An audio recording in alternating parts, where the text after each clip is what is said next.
habilidad va a resistir al calor.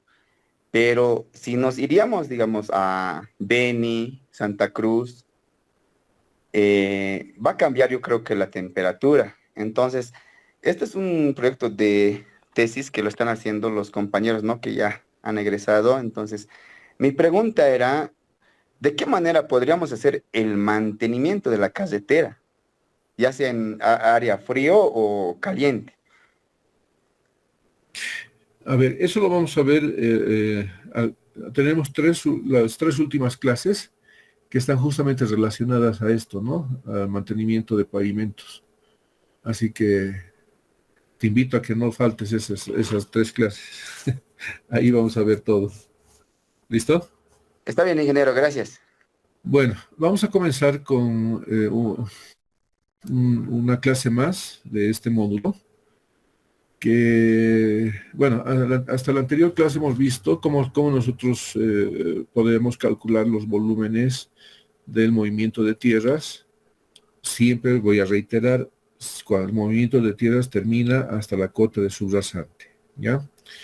Entonces, en ese movimiento de tierras hemos visto de que podemos, a lo largo del trazado de la carretera, podemos encontrarnos con algunos tramos donde se están realizando cortes y en algunos tramos donde se están realizando terraplenes.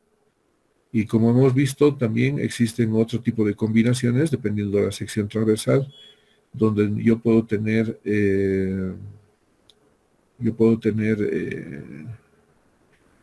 otro tipo de sección, ¿no? La siguiente, para tomar en cuenta, digamos, para el volumen, puede tener una sección mixta y otro tipo una sección en corte o una sección mixta o en terraplén, y hemos visto todas las combinaciones que podían haber. Entonces, nosotros hemos hecho un cálculo de volúmenes a partir de una figura geométrica, un sólido. Hemos dicho que generamos prismoides a lo largo de toda la carretera, ¿no es cierto? Entonces, esa es una figura geométrica. Pero estos volúmenes que nosotros hemos calculado eh, sufren algunos cambios volumétricos cuando yo estoy haciendo, por ejemplo, la excavación. Supongamos que yo tenía la excavación 100 metros cúbicos, pero desde terminada la excavación, por un fenómeno de esponjamiento, vamos a tener más de 100 metros cúbicos, ¿ya?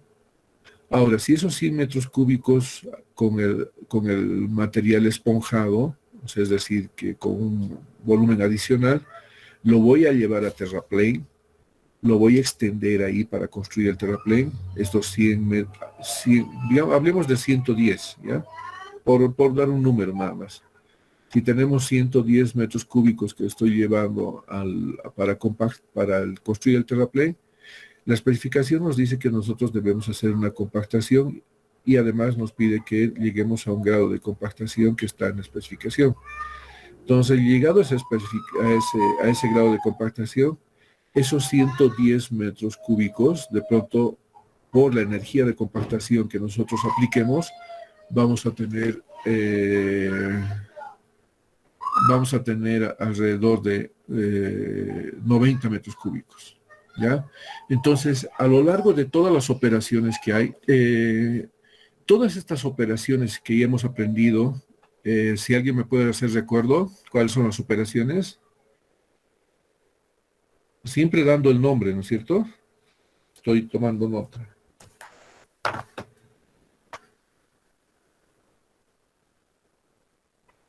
¿Hay alguien en clases? Hola. Mendoza, ingeniero.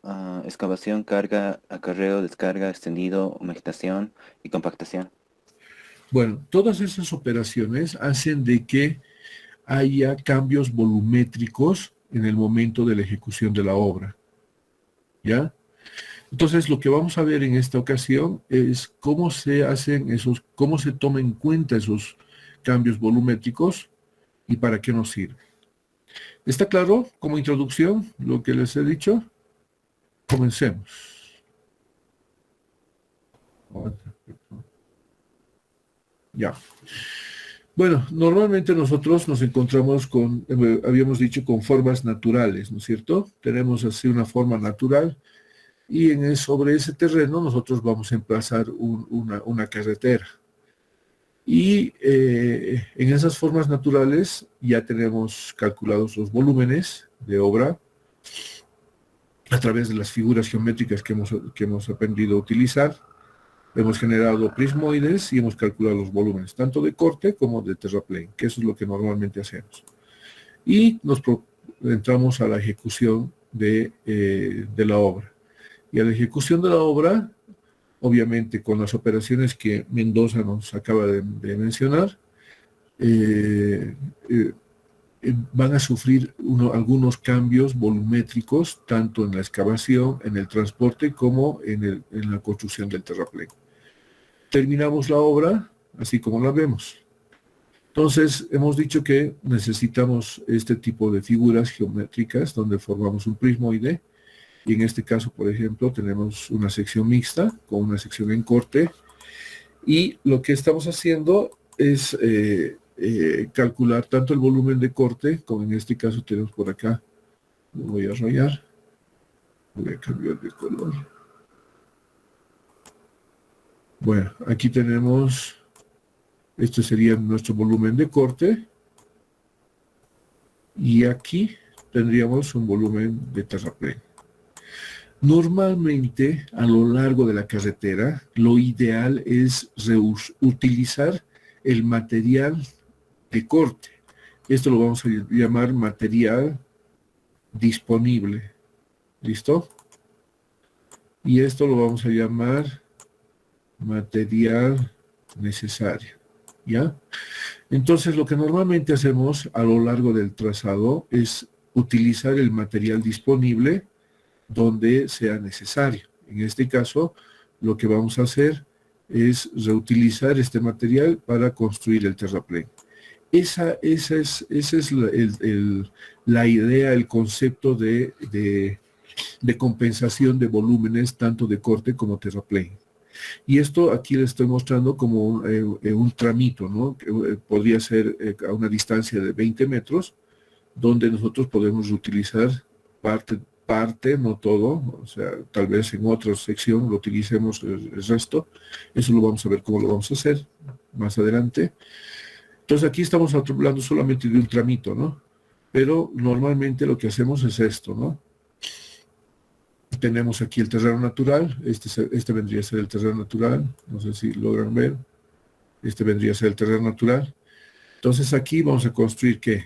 Vamos a construir, tenemos una sección que está en corte, perdón, antes de eso, ese es el terreno natural, y la línea azul que ustedes ven aquí vendría a ser la subrasante. ¿Ya? Nosotros queremos llegar siempre a esa cota.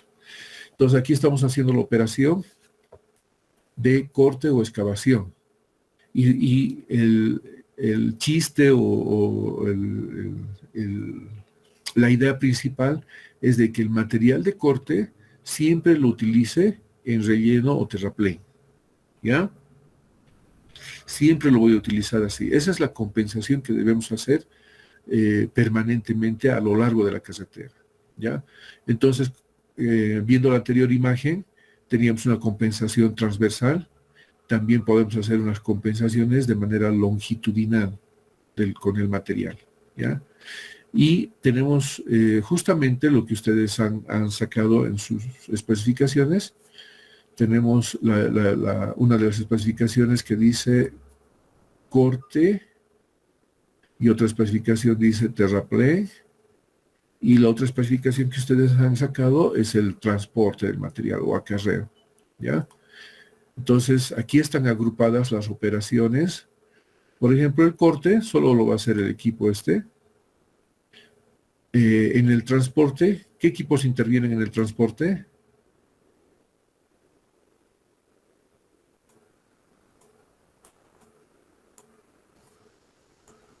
¿Nada? Volqueta, ingeniero. Moqueta, Moqueta, tractor, No, pues. En la excavación intervienen el tractor. En el transporte, Una volqueta, ingeniero, una trailla, mototrailla. Mototraílla también. Ya. ¿Y la volqueta solita se carga? Un cargador frontal, ingeniero. Eso acabo de escribir aquí. O sea, necesitamos para el transporte siempre está compuesto por este equipo, por este pool de equipos. O sea, aquí puede haber N volquetas, ¿no? Siempre va a haber un cargador frontal y la cantidad de volquetas para el ciclo que van a realizar, ¿no? Ya les he dicho, una está cargando, la otra está viajando, la otra está descargando y dos están retornando o una está retornando. Entonces, todo ese ciclo consiste en acarreo o transporte donde interviene un cargador frontal y la cantidad de volquetas. Y en el relleno, ¿qué equipos intervienen?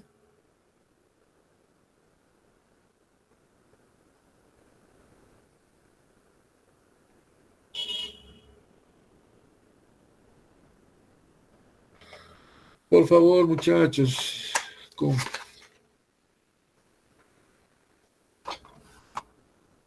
Si ahorita ya estamos con esos problemas, imagínense cuando terminemos, ¿no?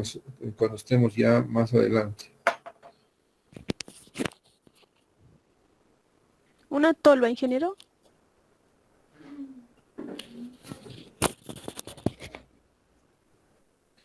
Está cerca. A ver, ¿quién más?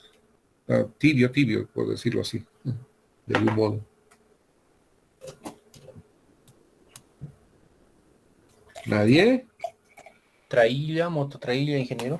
No, estoy hablando del terraplén. Motoniveladora. Pero todos los equipos, pues, solo la motoniveladora realiza el terraplén.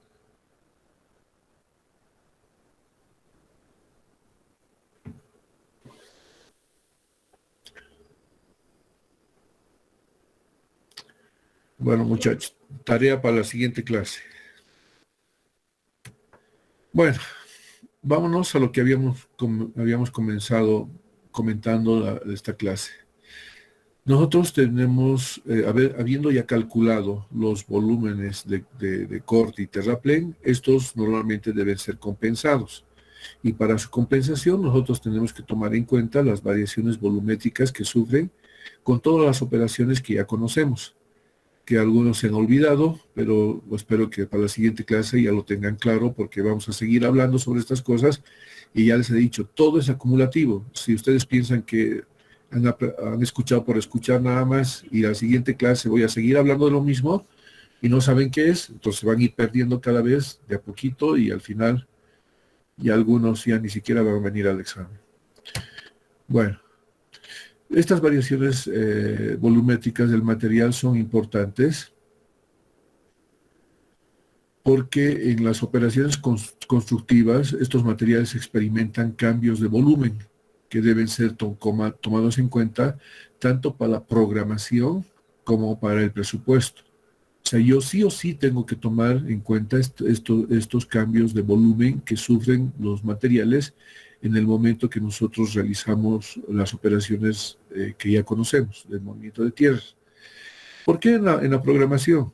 Porque si no tomo en cuenta esos cambios volumétricos y solamente he tomado en cuenta la figura geométrica, he generado prismoides, he calculado los volúmenes, obviamente que a lo mejor voy a tener un volumen mayor o menor de lo que realmente voy a tener por estos cambios volumétricos. En el presupuesto, habíamos dicho que si yo tengo un volumen X y no he tomado en cuenta ese cambio volumétrico, obviamente voy a tener un déficit. Entonces, por eso es bien importante tomar en cuenta estos cambios volumétricos que sufren al momento de aplicar las operaciones constructivas del movimiento de tierras. Uno por la programación y otro por presupuesto. Y lo otro es también primordial para la contratación o para la adquisición de equipos en la obra. Por eso es que, no sé cuándo vamos a tocar este tema, pero tal vez más adelante. Por eso es que ustedes, no sé si ustedes tienen a la mano lo que han hecho, pero no hay una receta única respecto a la cantidad de equipos.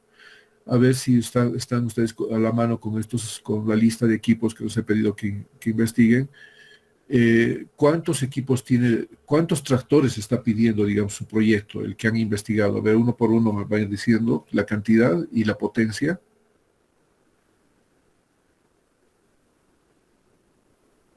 Tampoco. Bueno, ni modo, seguiremos trabajando. Debido a la importancia, es imprescindible conocer las características de los suelos con los cuales vamos a trabajar para establecer sus propiedades. Es decir, con esas propiedades vamos a definir la naturaleza, el comportamiento bajo las actividades que nosotros realizamos para el movimiento de tierras. Y normalmente, como les he dicho, nosotros tenemos que hacer una excavación y lo vamos a hacer sobre o en el material que se encuentra en su estado natural. Y ese material que se encuentra en su estado natural, nosotros lo llamamos material en banco. No se olviden, esto es acumulativo. Material en banco, el que se encuentra en su estado natural. Entonces yo tengo un volumen X acá de banco antes de realizar la excavación. Una vez realizada la excavación de ese material en banco, voy a tener material suelto. Es decir, el mismo volumen del material que está aquí. A ver un momentito, allá. Este mismo volumen que lo tengo aquí, volumen X, voy a tener un volumen adicional. ¿Por qué? Porque el material ha crecido, ¿no? Por el hecho de que aquí teníamos una compactación natural y al momento de deshacer esa compactación natural, el material se ha incrementado. Entonces a ese material lo conocemos como material suelto.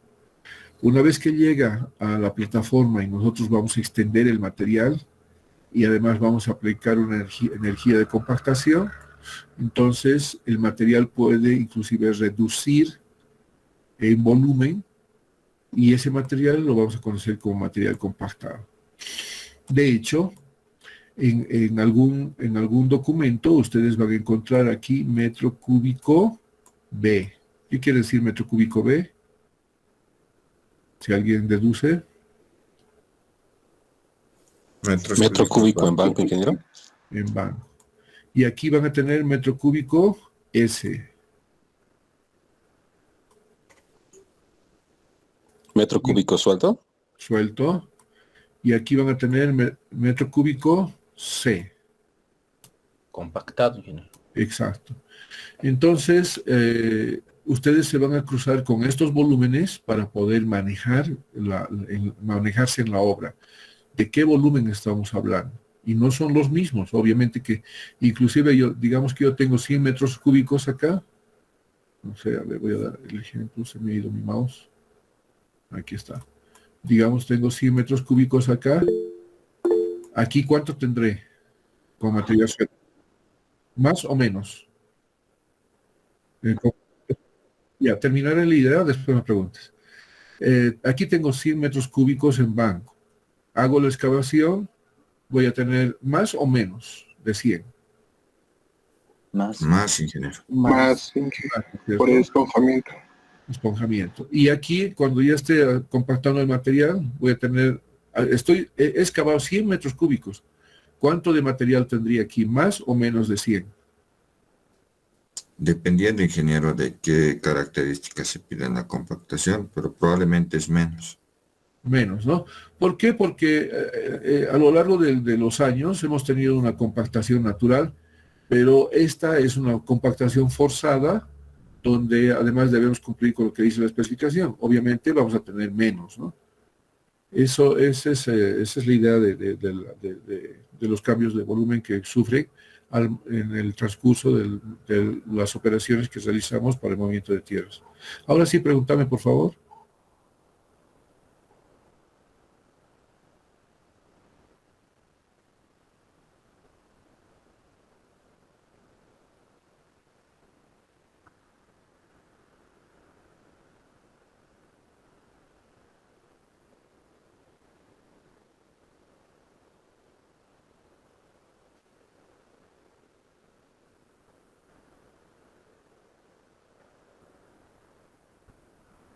Eso vamos a ver justo ahora. La especificación del ABC dice que tanto la excavación en banco como el transporte de material se debe pagar en banco.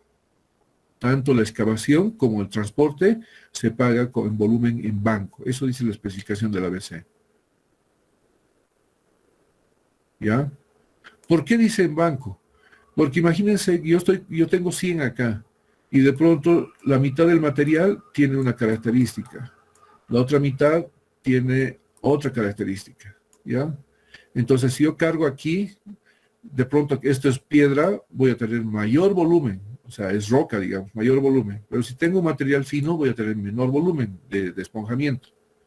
Entonces, yo no puedo estar controlando a las volquetas, cuántas volquetas están saliendo de acá. En material fino puede salir una y en material en roca, digamos, puede salir dos, siendo que podía ser, digamos, mi cálculo solo 2 volquetas necesario para transportar todo. Pero en resumen me está saliendo 3 en total. Entonces yo no puedo estar controlando como fiscal cuánto de material va a estar aquí, ¿ya? Por eso es que la especificación de la ABC dice bien claro que se paga en banco. O sea, si dice 100, le pago 100. No pago más, ni más ni menos por lo que esté transportando. Pero ojo, el contratista tiene que saber qué tipo de materiales tiene y tiene que considerarlo en su presupuesto. Si bien nosotros le vamos a pagar como 2 volquetas nada más, pero el contratista sabe que en realidad va a transportar 3 volquetas. Por lo tanto, el precio unitario lo debe considerar ahí, ¿no? Lo debe considerar como 3 volquetas y nos va a cobrar como 2, ¿no? En realidad, él va a gastar como 3, pero nosotros le vamos a pagar como 2. Bueno, sigamos.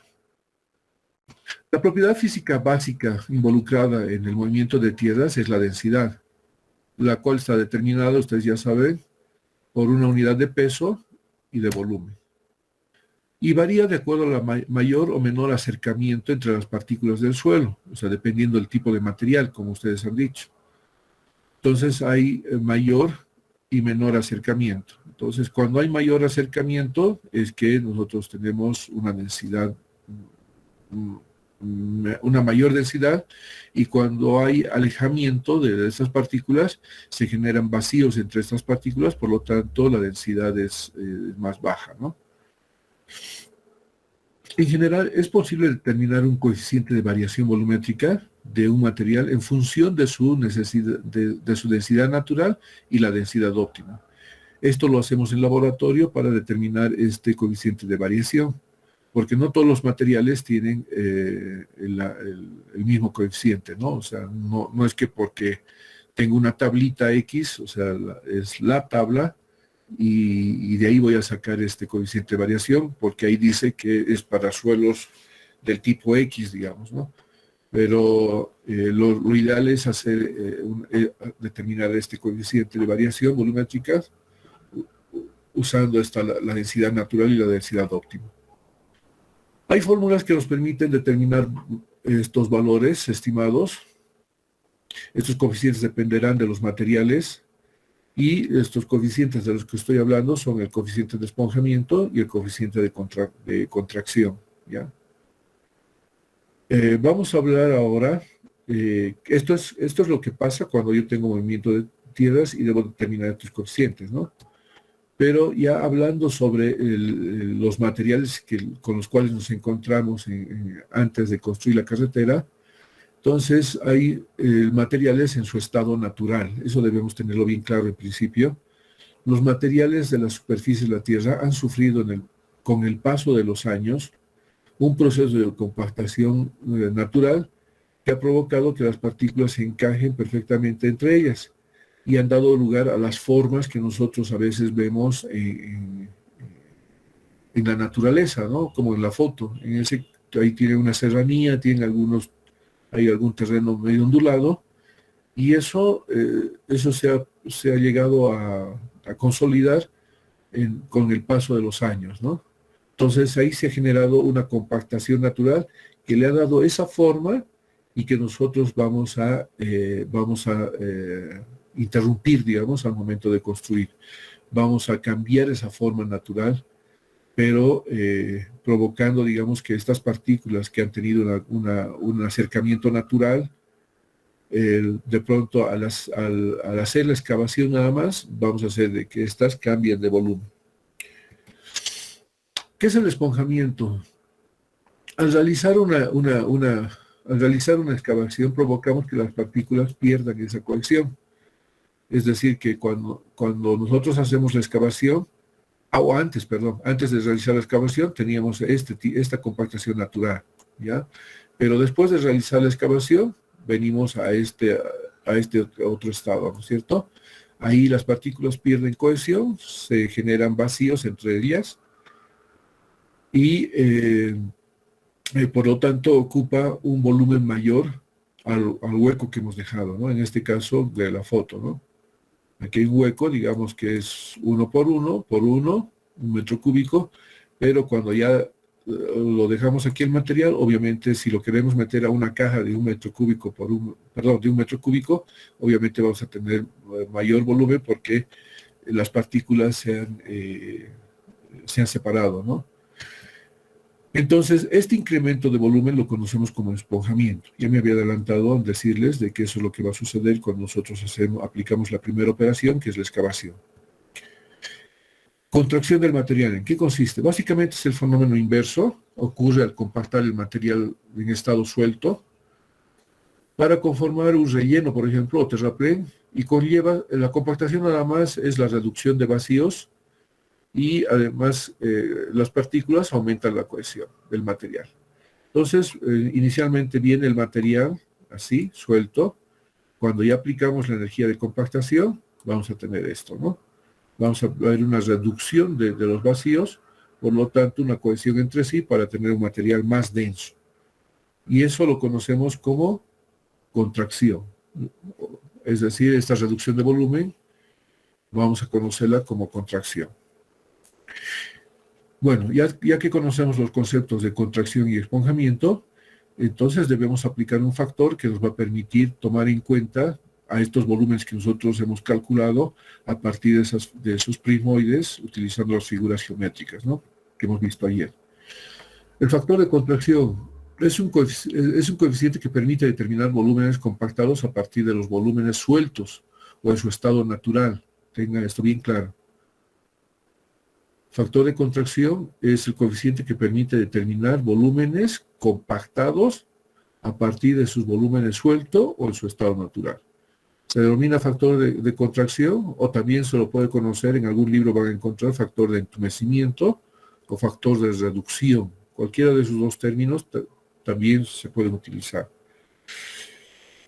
Este control o esta reducción de este volumen normalmente nosotros lo exigimos en la especificación técnica. El material compactado debe cumplir con un grado de compactación mínimo y necesario. No sé si alguien está a la mano con la especificación, si ustedes van a ver la parte de terraplén, en la parte de ejecución de terraplén. Ahí van a encontrar el grado de compactación que se exige para este movimiento de tierras, que es la construcción de terraplén. ¿Cuánto está el grado de compactación? ¿Alguien me puede decir si he encontrado rápido? No vamos a perder el tiempo porque...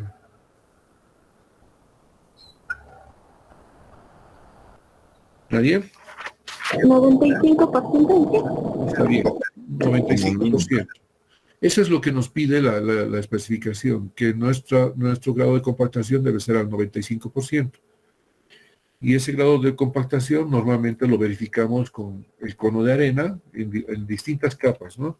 Acá nos dice que dependiendo del material podemos compactar capas para construir el terraplén de 15 centímetros, 20 centímetros y hay hasta 60, si no me equivoco, dependiendo el equipo que esté utilizando, ¿no? Pero entonces en cada una de las capas vamos a hacer un control del grado de compactación a través de en este caso utilizando el cono de arena, que ustedes, esto ya lo han visto creo en suelos, ¿no?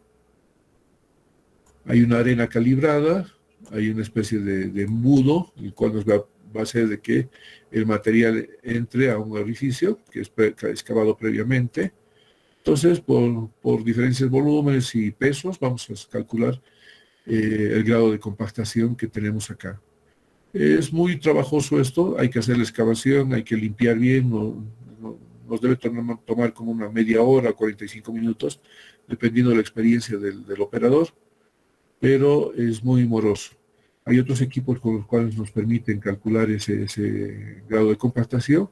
Por ejemplo, este es el densímetro nuclear. El densímetro previamente se hace, esta es una cruceta, no se ve muy bien, pero aquí hay como un barreno y está atravesado por una cruceta que nos va a permitir extraer el barreno. Entonces lo ponemos aquí al barreno, en la guía. Esta es una guía, es un tubo hueco, y esta guía nos permite que el barreno ingrese de manera vertical, como lo ven aquí. Una vez que es extraído el barreno, este manubrio, la posición sin ensayo está aquí arriba. Entonces, este vástago ingresa al hueco que ha dejado el barreno. Una vez que ingresa al hueco que ha dejado el barreno, se hace el conteo. Hay una trayectoria de fotones y por esa trayectoria, aquí hay un detector, nos va a determinar qué grado de compactación se tiene en ese material. Es de esa manera que se realiza. Es mucho más efectivo que hacer el cono de arena, ¿no? Mucho más rápido, es solamente clavar ese barreno en esta guía. Este es solamente guía, ¿no? Una vez se retira el barreno, se retira la guía y este equipo se coloca en este lugar, ¿no? De tal forma que va a coincidir este punto con ese vástago que va a ingresar al pavimento. Tenemos otros equipos, este es mucho más plástico, el densímetro nuclear. Por si acaso tenemos el ABC, tiene este equipo, este también lo tiene, es el densímetro eléctrico. Aquí está una guía, si se fijan, tiene 4 puntos, 1, 2, 3, 4 puntos, y esos se clavan alrededor, a su alrededor de esta placa, como ven aquí. Está clavado a su alrededor y tal vez lo voy a ampliar. Ahí lo ven mejor. Está clavado alrededor y se hace el conteo y con esto se verifica el grado de compactación. Bueno, aquí todavía ya no es necesario clavar el barreno grande, se clavan estos pequeños clavos, pero ya tenemos también el densímetro electromagnético, que este ya es mucho más sofisticado. No se necesita hacer ninguna perforación en el suelo, simplemente se lo apoya. Así como ven, es el tamaño como lo ven ahí, no es muy grande.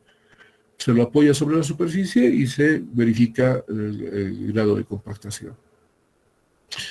También tenemos, esto también lo tiene el ABC, el GeoGauge, que para ello tenemos que hacer, este es un alumno de la carrera, y él está verificando los grados de compactación utilizando los distintos equipos. ¿Qué variación existe en estos trabajos? Entonces ya estamos en la recta final, ya he hecho todos los ensayos, yo soy su tutor, y estamos ya preparando las planillas con los resultados, con todos los equipos que hemos visto, excepto el electromagnético, no lo hemos utilizado, y el eléctrico no se ha utilizado. Pero hemos utilizado este otro equipo también, que es el deflectómetro de impacto liviano, que también nos permite calcular la densidad. Ahí está el alumno enmascarado, pero tal vez alguien lo conozca. Ariel Bedoya se llama él. Era un bailarín, creo que todavía baila. Está en el grupo folclórico de la USA. ¿Alguien lo conoce?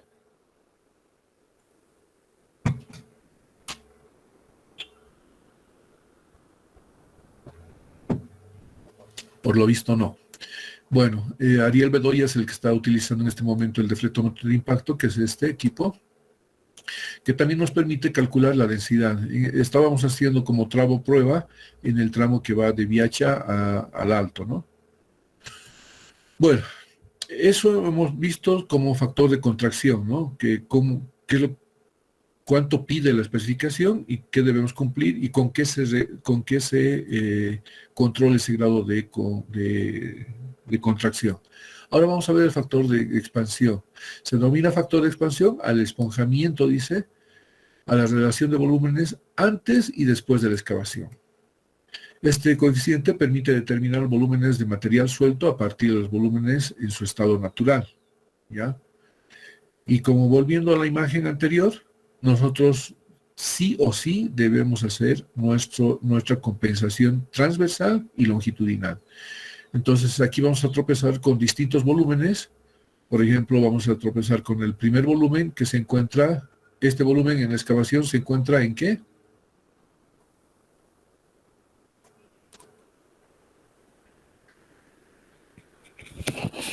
Banco. Banco, ¿cierto? Y aquí, de acuerdo a la especificación, cuando lleguemos a ejecutar el terraplén, vamos a tener volumen Compactado. el volumen compactado. Y en el acarreo y transporte, Sueldo. metro cúbico suelto. ¿Está bien? Entonces, la idea del movimiento de tierras, lo que vamos a aprender hasta el final de este módulo, es hacer una buena compensación de volúmenes. No podemos tener exceso de excavación como exceso de terraplén, digamos. Lo ideal cuando hago el trazado es de que de pronto todos estos volúmenes se vayan compensando entre sí, o sea, se vayan compensando, pero como nosotros tenemos distintos volúmenes, aquí tenemos en su estado natural, aquí tenemos en su estado suelto, y aquí tenemos el estado compactado, ¿no? Entonces tenemos que considerar un factor para que nosotros podamos hacer esta compensación. No podemos hacer a partir de una figura geométrica nada más. ¿Cómo y cuándo utilizar el factor? Una de las recomendaciones de la especificación técnica es de que solo uno de los factores debemos utilizar. No podemos utilizar los dos factores. Porque si utilizamos los dos factores, estaríamos primero aumentando y después disminuyendo. Entonces estamos llegando al mismo volumen. Entonces no podemos utilizar los dos factores a la vez. Solo debemos utilizar uno. ¿Ya? ¿Me entienden? Solo uno. Y aquí hago la pregunta, ¿no? ¿Cómo y cuándo aplicar los factores de expansión? La especificación técnica del ABC, en la parte de excavación, ustedes van a leer, espero que lo lean y lo remarquen, dice, la excavación de cortes y los volúmenes transportados se mide en metros cúbicos en su posición original, es decir, metro cúbico banco, en base a los cuales se va a pagar el movimiento de tierras. Imagínense, todos ustedes son contratistas, yo soy el cliente. Entonces te digo, aquí tengo un cerro que tiene 1 millón de metros cúbicos, banco, para mí, ¿ya? Quiero que me lo muevas esto acá. Entonces, ¿cómo yo siendo el cliente, o yo soy el que trabaja en la ABC, yo les voy a pagar? ¿Y en qué posición les voy a pagar este material? ¿En la posición en banco o suelto? De acuerdo a la especificación, ¿no? Banco, En banco, ingeniero. En banco. Claro que ustedes tienen que prever, ustedes van a prever de que ese millón de metros cúbicos en banco se va a convertir en 1.100.000, digamos. ¿Por qué? Porque se va a expandir el material, ¿no? Vamos a hacer de que el material pierda su cohesión y se generen vacíos entre partículas, por lo tanto va a aumentar de volumen. Entonces ustedes como contratistas deben asumir ese costo. Entonces ustedes me van a cobrar como 1 millón de metros cúbicos, a mí me van a cobrar, yo os voy a pagar por 1 millón de metros cúbicos porque esa es la información que tengo de manera inicial. Pero por los ensayos, por el tipo de material que ustedes saben que existe en ese banco, por lo tanto ustedes van a estimar de que va a ser 1.100.000. Y eso involucra una excavación o un transporte de volquetas adicionales, ¿no? O de tractores adicionales. Por lo tanto, ustedes van a tener que cobrar por 1.100.000, pero siendo que la ubicación es de 1.000.000 nada más. Entonces, eso dice la especificación. Y normalmente dice eso la especificación porque por los problemas que han surgido, digamos, hace mucho tiempo, ¿no? Esto ya ha sido enmendado. Si yo tenía ese 1.000.000 de metros cúbicos para que ustedes excaven, pero dentro de ese 1.000.000 yo tenía material fino, tenía material granular y tenía roca, digamos. Entonces, tenía 3 tipos de material, pero a medida que ustedes iban sacando, de pronto ustedes habían estimado 1.100, pero en realidad son 1.200.000, perdón, 1.200.000. ¿Y por qué? Porque lo hemos ido verificando en las volquetas, ¿no? Entonces yo no puedo poner un fiscal para hacer la excavación o para el carguío y estar tomando en cuenta, aquí hemos hecho 100.000 metros cúbicos y ahora se ha convertido en 150, digamos. Entonces yo no puedo poner un fiscal para que esté haciendo eso. Sería una gran pelea permanente con el contratista y el fiscal, ¿no? Entonces, para que no haya esos problemas, por eso que la ABC en su especificación dice que toda excavación se debe pagar en banco. Acuérdense esto, para hasta el final vamos a ver. Después al final no saben en qué posición se paga qué. Y por lo tanto, como esta excavación se está pagando en banco, entonces el transporte también se va a pagar en banco. ¿Está bien? Eso dice la especificación. Entonces, si yo estoy amarrando el corte y el transporte, yo lo estoy dejando fijo en banco, ¿dónde debería afectar el factor de expansión? Entonces, aquí está el complemento. En este caso, los volúmenes de corte no deben sufrir modificaciones en cuanto a sus cantidades calculadas, debiendo entonces afectarse a los terraplenes. Nosotros sabemos que el terraplén, cuando hemos calculado los volúmenes, hemos calculado hasta la cota de subrasante, pero hemos calculado considerando de que ese terraplén ha sido construido capa por capa, realizando la compactación que se requiere. Por lo tanto, si yo tengo el metro cúbico en terraplén, metro cúbico compactado, entonces, si esto lo estoy dejando constante, no voy a modificar, ¿dónde está? El corte y el transporte no lo voy a modificar, entonces sí o sí debo aplicar un factor, en este caso voy a aplicar el factor de expansión, pero al metro cúbico compactado. Entonces aquí le debería afectar el factor de expansión. ¿Está bien? Entonces aquí ya estoy aplicando esa variación volumétrica que va a sufrir los materiales, aplicando el factor de expansión. Ahora vamos a ver cuándo debemos aplicar el factor de contracción. En cambio, cuando el terraplén, si el terraplén está construido, en este caso estamos hablando de un solo banco, ¿no? Un banco X, donde le vamos a llamar, a ver, aquí le voy a poner. Ay, se perdí mi mouse. Estoy trabajando con 2 pantallas y a veces aparece. Entonces yo tengo aquí un banco único, banco 1, ¿ya? No tengo más bancos.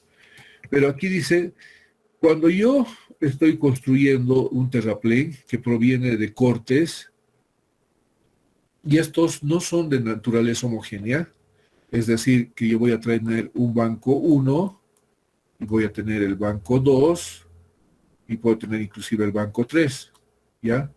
Y lo voy a llevar todo eso a terraplén.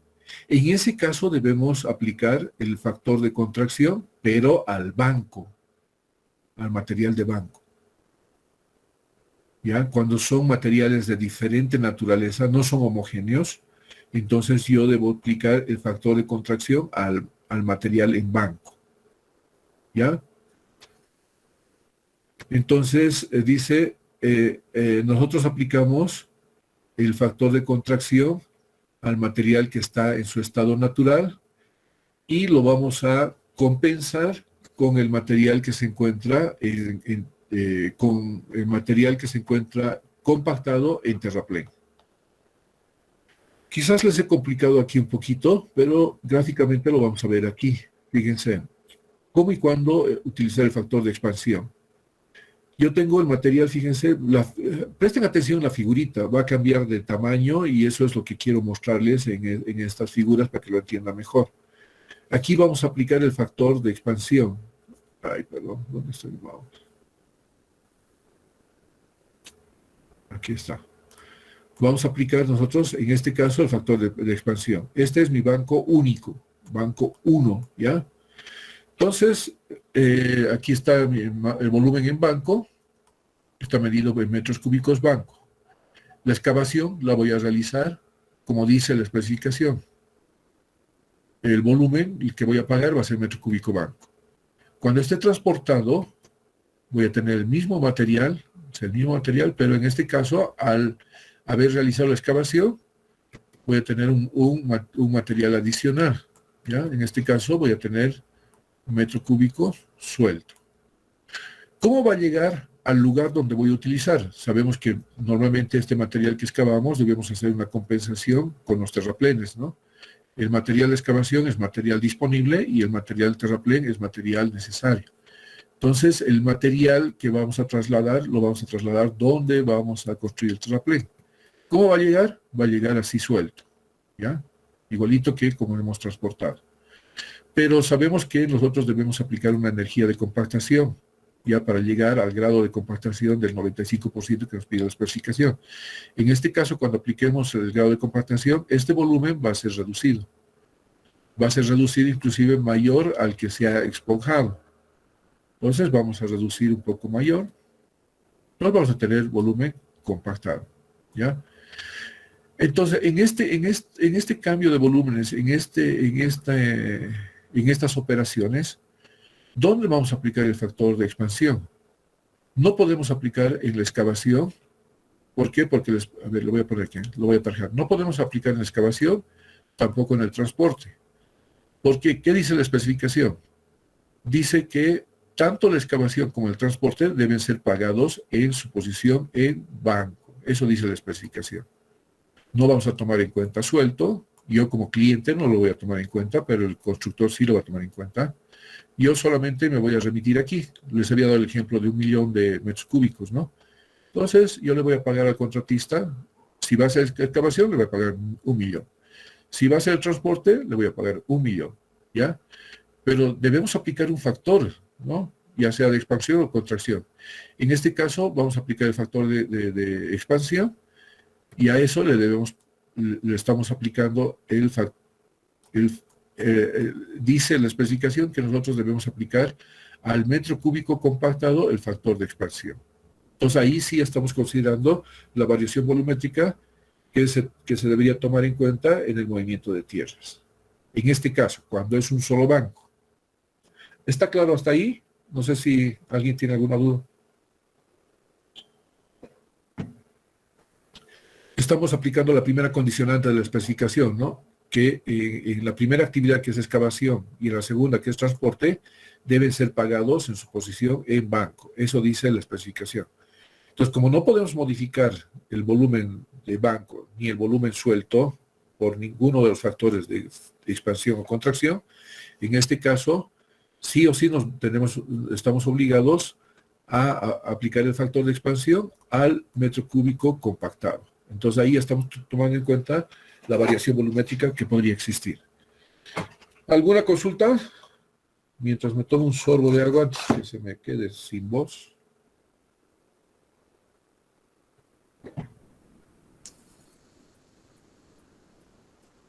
O sea, dormido o está todo claro. Entonces, pasamos al otro. Bueno. Me había olvidado. Cuando nosotros aplicamos ese factor de expansión, al volumen de metro cúbico compactado, ¿qué vamos a tener? Vamos a tener lo que realmente va a llegar, ¿no? Metro cúbico suelto, ¿no? En el momento de que nosotros aplicamos al metro cúbico compactado, vamos a aplicar el factor de expansión y al aplicar eso vamos a tener el metro cúbico suelto. ¿Está bien? Vayamos ahora a ver cómo y cuándo aplicar el factor de contracción. Bueno, aquí tenemos el volumen en banco. Ojo, el volumen en banco, la misma situación del anterior caso. Pero resulta que este volumen de banco, yo tengo un banco 1 y tengo el banco 2, ¿ya? Imagínense dos bancos diferentes, ¿ya? Entonces aquí tenemos metro cúbico banco, vamos a hacer la excavación y el transporte se va a incrementar, como habíamos visto. Vamos a tener metro cúbico suelto. Y el terraplén va a llegar así, suelto, pero vamos a aplicar una energía de compactación y esto se va a ver reducido, diferente inclusive a este, ¿no? Entonces vamos a tener metro cúbico compactado. En este caso, si nosotros nos remitimos a leer lo que dice aquí la especificación, no la especificación, sino este comentario, dice, en cambio, cuando el terraplén es construido con material proveniente de uno o más cortes, estos no son de naturaleza homogénea. Se aplica el factor de contracción al corte o a la sección de cada corte. O sea, vamos a aplicar en otras palabras, a cada banco vamos a aplicar el factor de contracción. Convirtiendo, dice, el volumen de corte de su estado natural a un equivalente al material de volumen compactado en terraplén. Entonces estamos haciendo compensación con dos volúmenes que son parecidos, pero ya aplicando el factor que corresponde, ¿no? No, perdón. Bueno, entonces, aquí puse dos bancos, ¿no? Vamos a llevar a terraplén, pero en este caso, como es un material que no es homogéneo, entonces yo voy a aplicar los factores de contracción de cada uno de los bancos. Aquí hay banco 1, banco 2. Puede haber banco 3, banco 4.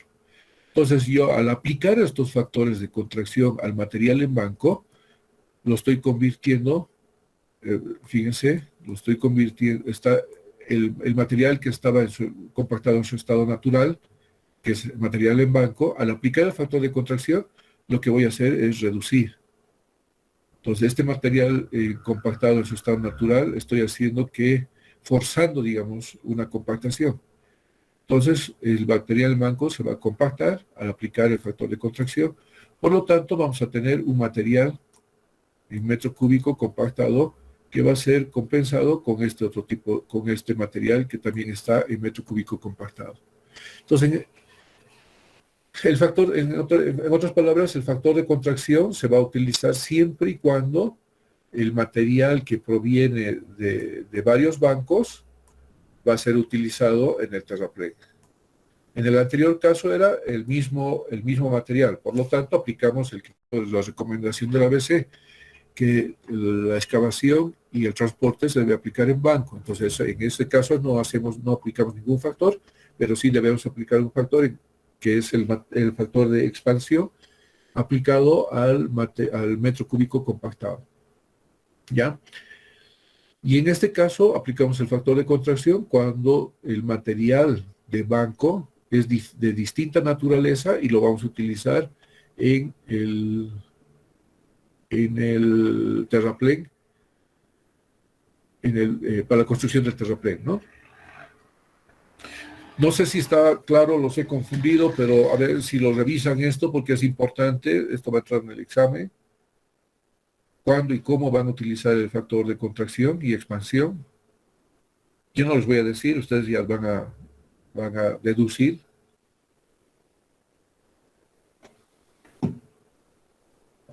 Está claro, ¿no? Suficiente que me diga uno, nada más. Sí, está claro. Sí. Perfecto. Bueno, tenemos factores de expansión y contracción en planillas como esta. Aquí le he puesto la fuente, es el ingeniero Hugo Andrés Morales Sosa, que ha determinado factores de expansión. Lo he sacado de un libro. Tenemos factores de esponjamiento, también se llama, y tenemos los factores de contracción. Para distintos tipos de materiales, ¿no? Tierra común, por ejemplo, aquí le pone 1.20 de factor de expansión y aquí le pone 0.84 como factor de contracción. Y tiene distintos tipos de materiales acá, si ustedes ven. distintos tipos de materiales y distintos tipos de factores de contracción y expansión. Pero esto es variable, ¿no? Yo no puedo utilizar a la letra muerta, digamos, este material. Debería ser los ensayos que corresponden para determinar estos factores de contracción y expansión que debería aplicar al suelo, ¿no? Al suelo que voy a trabajar. Bueno, aquí están los volúmenes aparentes, que cómo se vería, digamos, con todas las operaciones. Aquí tengo metro cúbico banco, un metro cúbico banco, aquí sería un metro cúbico banco. Hemos hecho la excavación, obviamente que en este caso vamos a tener 1 a 1,30 metro cúbico suelto. ¿Ya? En el momento de la carga y el transporte tenemos de 1,20 a 1,30. Y ha llegado al lugar con la descarga, podemos tener reducción de estos volúmenes.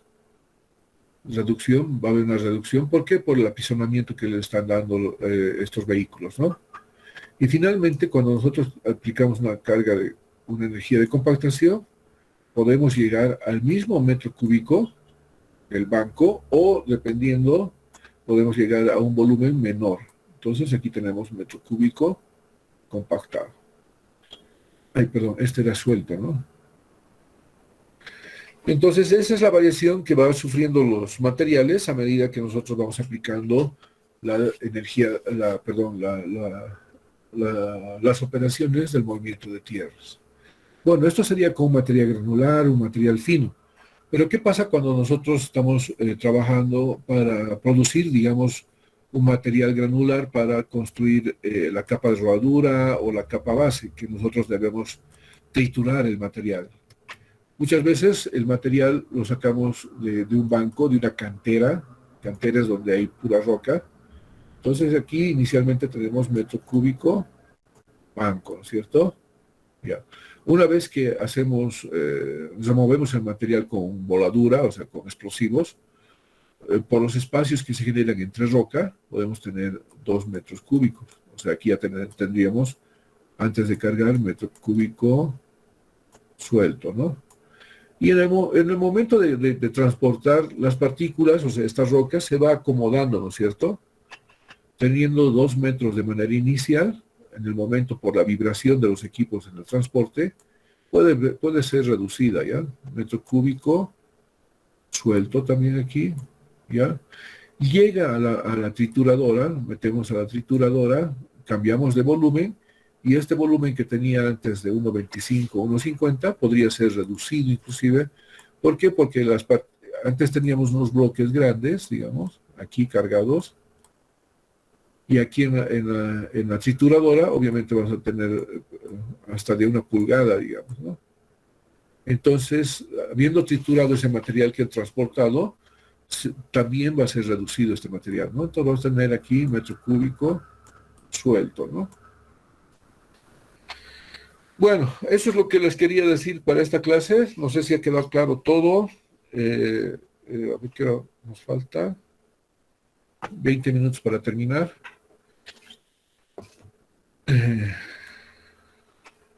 No sé si tienen alguna consulta. Ingeniero, buen día. Yo tengo consultas. Dale, por favor. Ingeniero, ¿se hace correcciones con respecto al material fangoso? O en otros casos se le llama material orgánico, ¿no? Y hemos dicho al inicio, nunca debemos trabajar con material orgánico. Sí, ingeniero, ese material se retira, pero en la parte de cortes ya no se considera, digamos, esa parte del material. Claro, si es un material orgánico, está prácticamente muy saturado, y al estar saturado, yo voy a hacer la excavación, digamos, en banco. El material este saturado, orgánico, es como, lo voy a sacar como bloque, digamos, ¿no? En el momento de que haga la excavación, imagínense, voy a hacer una excavación con una retroexcavadora. Saco 1 metro cúbico, lo pongo a un lado. ¿Tú crees que va a aumentar de volumen?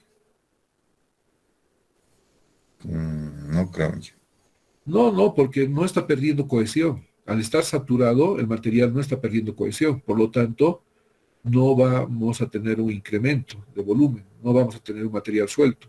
Vamos a tener un material en las mismas condiciones de las que estamos extrayendo. Normalmente así se presenta un material orgánico, ¿no? No cambiaría de volumen, en otras palabras. Ingeniero, leyendo un poco de las especificaciones técnicas, especifica que para material rocoso, supuestamente en el área de corte, debe hacerse una excavación adicional de 30 centímetros por debajo de la subrasante. Y en el caso de tratarse de secciones mixtas, la parte de corte debe hacerse una excavación de 1 metro adicional para hacer trabajos de drenaje, supuestamente. Entonces existen, digamos, aparte de la sección que se muestra de manera inicial, a medida que se va avanzando en el proyecto, entonces, dependiendo de qué lugar sean rocosos, se van a proceder, digamos, con modificaciones. Se entrecortado. Inge, Juan Pablo, sí, Inge. se entrecortó tu... o es mi internet, no sé. Le decía, ingeniero, que en las especificaciones técnicas, No, está bien, hasta ahí te he escuchado, que está claro eso de la especificación técnica.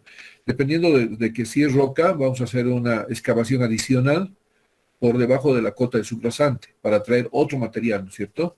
sí, Y si tenemos niveles freáticos y todo ello, podemos considerar materiales drenantes, es decir, material sin fino, ¿no? Material granular sin fino para que pueda pasar el agua, digamos. Entonces, sí o sí se considera eso, pero lo que les quería mostrar es algo aquí. A ver, un momentito. No sé si estoy compartiendo mi pantalla. Ah, no estoy compartiendo, ¿no? no, Inge, no. A ver, un momentito. Sí estoy compartiendo. Están viendo una azul, ¿no? El logo de Windows Sí. 11. Sí, sí. No se ve. Es el logo del Windows 11 ahora. No sé si están ustedes con el nuevo Windows. Cinque. Es mejor, pero no. Bueno, lo que te quiero mostrar es lo siguiente. Lo que dice la especificación, está bien lo que tú dices, ¿no? Digamos, es el terreno natural. Voy a cambiar de color para no...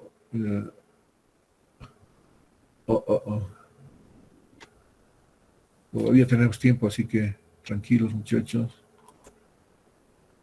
Ahí está. Ya.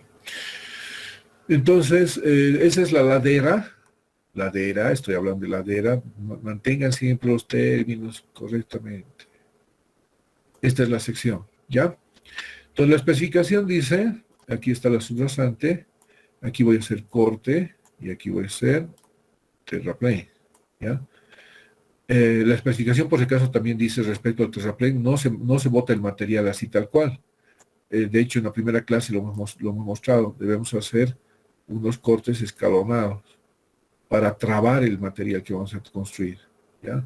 Entonces ponemos aquí una capa, otra capa, otra capa, y esto se llama corte por escalonamiento.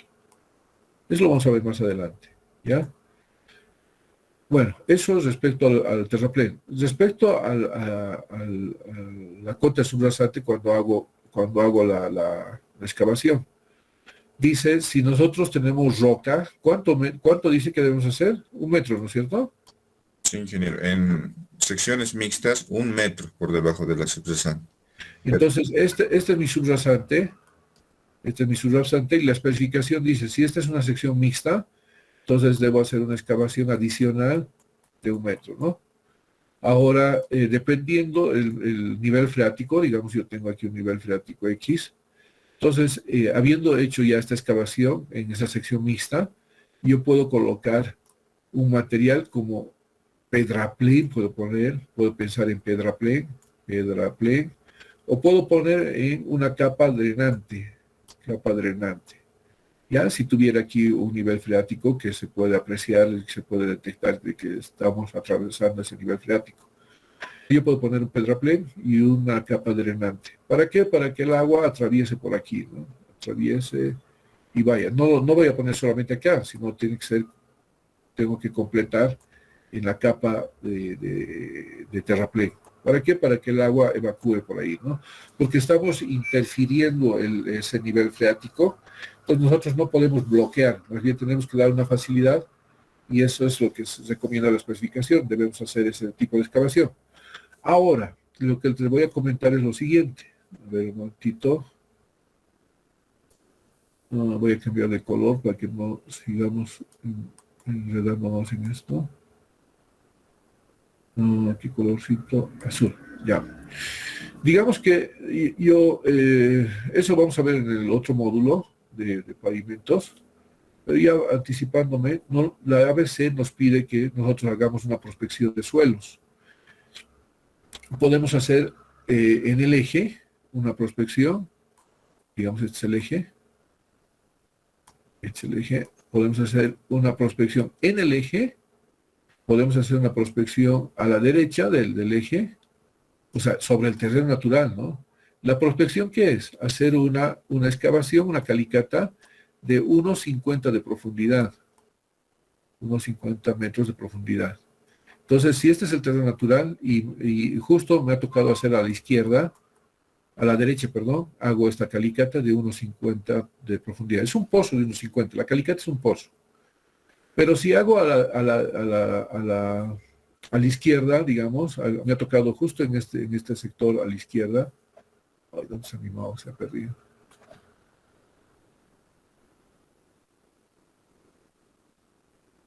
Aquí está.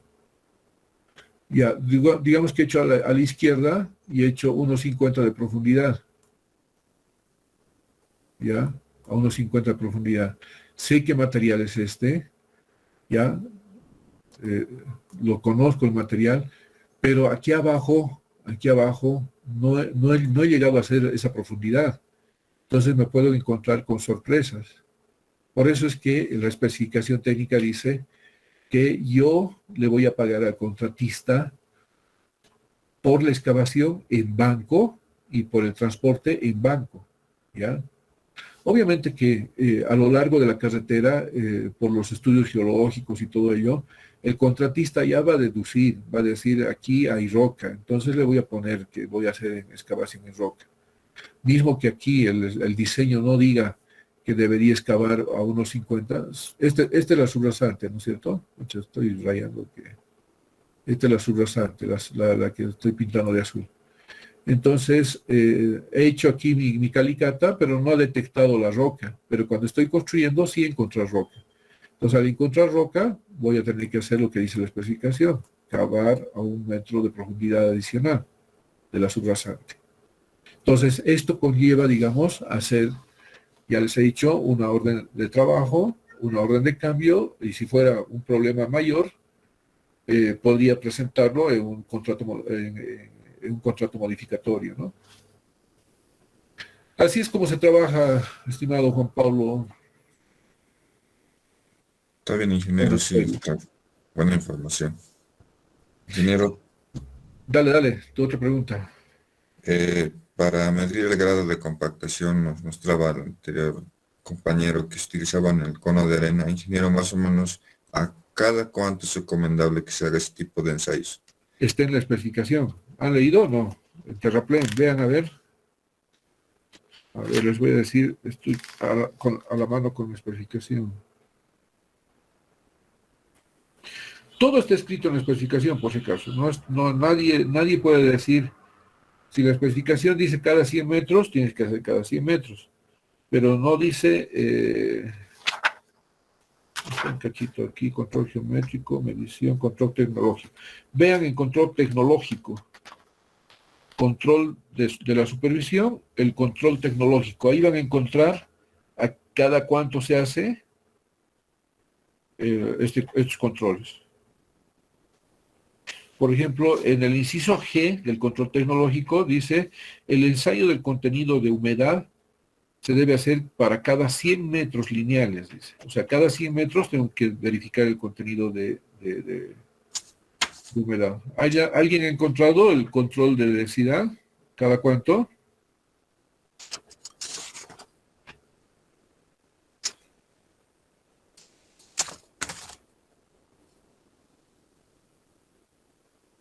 Nada.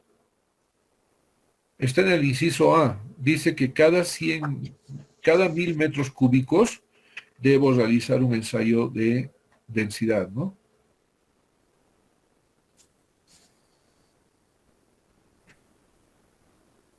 Y eso en el cuerpo de terraplén. Pero si voy a hacer en la capa final, dice cada 200 metros cúbicos. ¿Lo encontraron o no?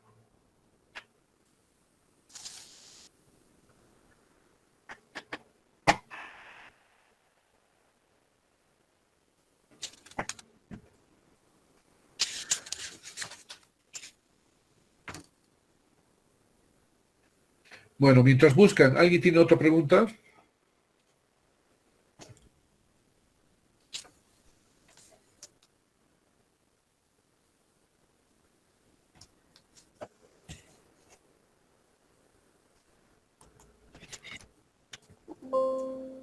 ¿Nadie?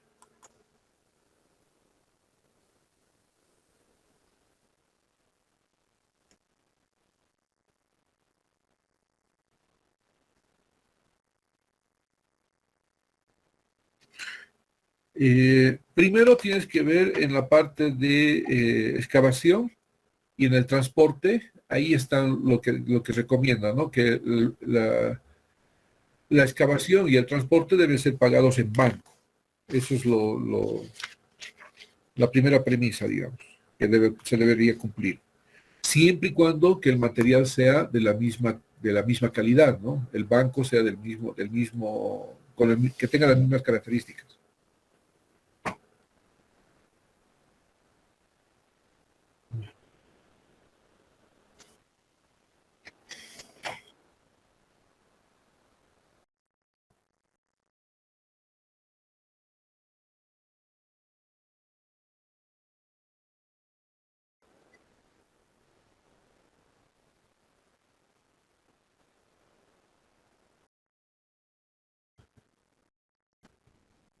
¿Qué ha pasado? ¿Han hecho una orden de cambio o qué?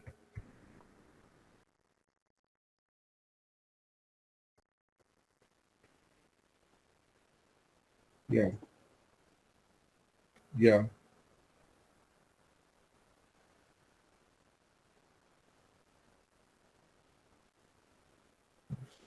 claro.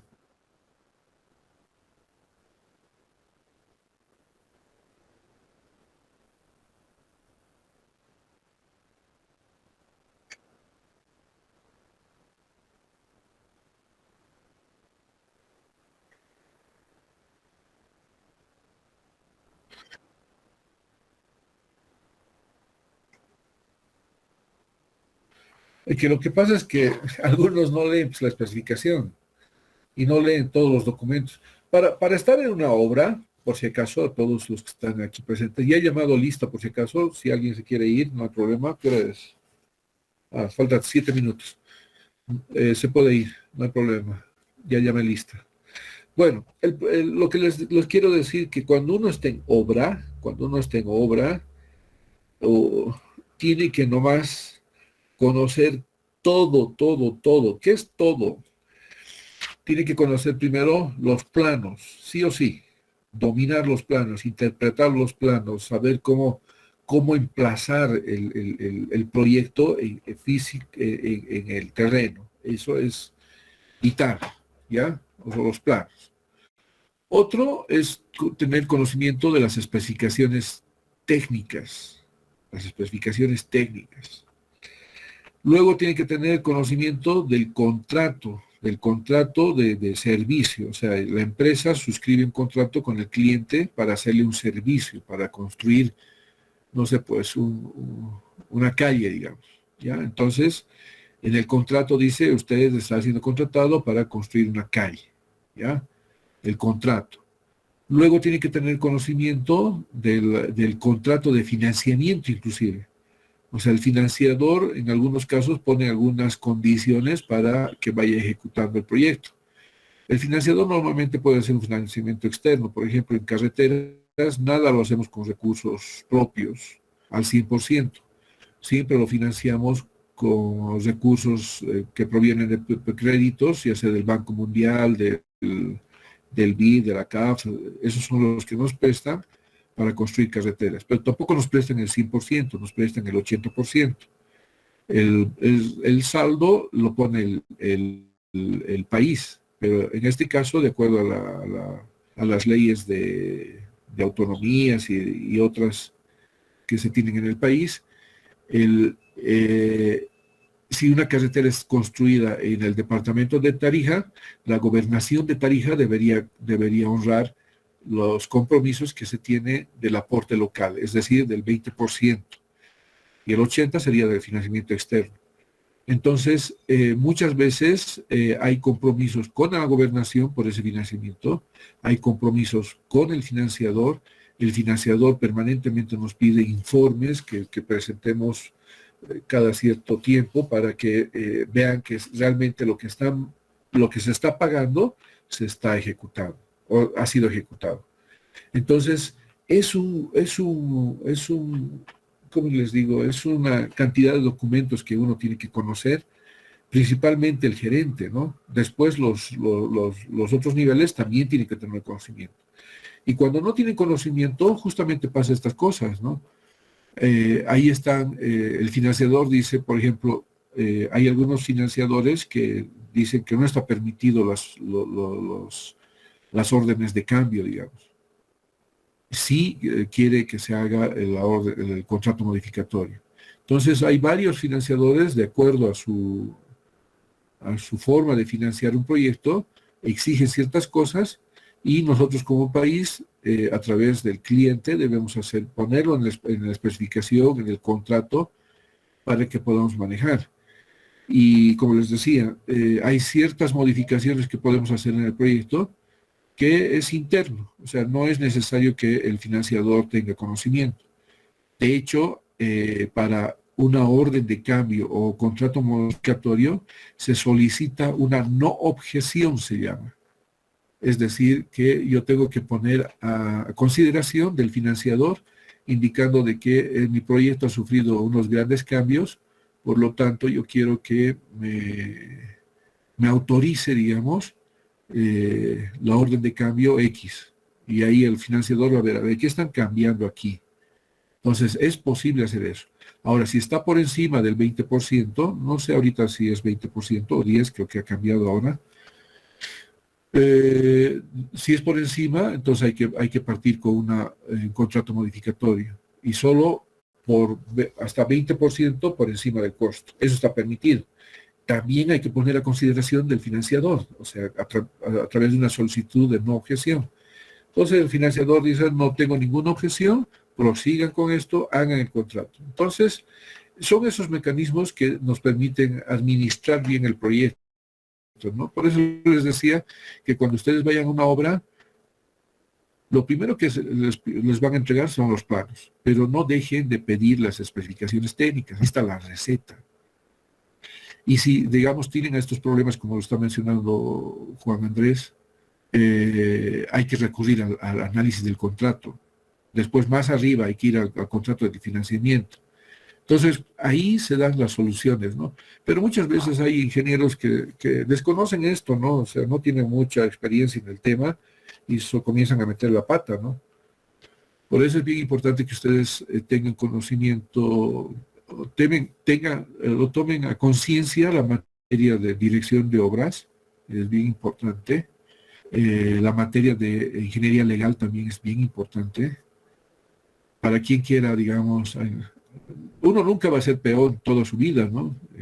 Siempre en algún momento va a querer aspirar a ser el gerente, ¿no? El gerente de la obra, digamos.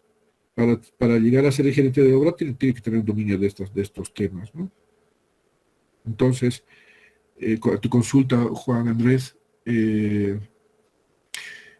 a veces hace mucho la experiencia, ¿no? Para no cometer errores, para manejar bien la obra, mover ítems volúmenes, perdón, de obra de una actividad a otra. Y hay mucho, inclusive en la obra, por si acaso, por ejemplo, lo que hace ratito estaba dibujando, digamos, hemos hecho la calicata, unos 50, todo era bueno, ¿no? Material buenísimo. Pero hemos llegado a la cota del subrasante y nos hemos tropezado con roca. Entonces, resulta que no había una actividad en roca en el presupuesto, en el cronograma. Entonces, es posible, está permitido crear esa actividad, se puede negociar el precio unitario de esa actividad, o sea, no es que ahora el contratista va a decir, ahora me voy a avivar, ahora voy a cobrar el doble, digamos. No es posible hacer eso, hay que hacer un análisis del precio unitario y esta consideración para su aprobación. Bueno, muchachos, son las 9, no los perjudico, creo que tienen clases. Y si alguien no tiene clases y tiene alguna pregunta, estoy todavía a disposición, unos minutitos más. Quiero ir a desayunar.